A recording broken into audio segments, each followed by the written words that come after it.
بیایید 33 پل را از نگاهی متفاوت ببینیم.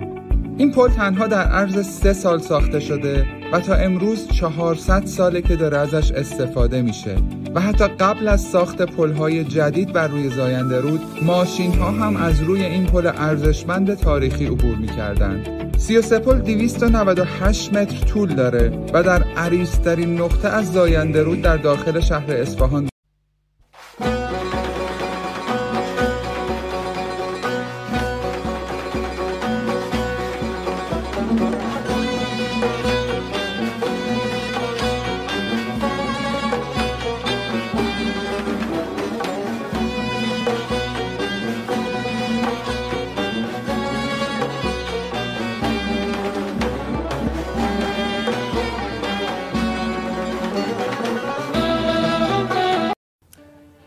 سی پل یا پل اللهوردی خان پلی است با 33 دهانه، 295 متر طول و 14 متر عرض که توسط اللهوردی خان بر روی زاینده رود در شهر اصفهان و همزمان با حکومت شاه عباس صفوی ساخته شده و محل برگزاری مراسم جشن آب پاشان و همچنین مراسم خواجشویان ارامنه اصفهان در دوره صفوی.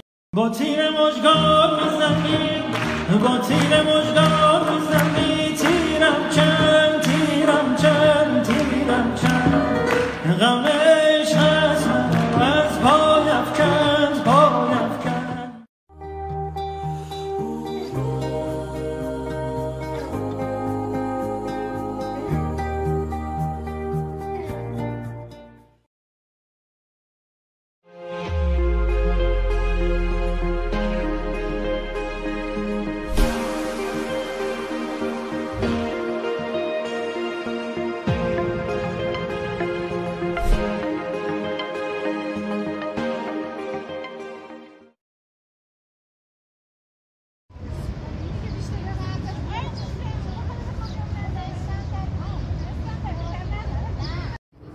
ارفع راسك. اي ظهرك ظهرك ظهرك ظهرك.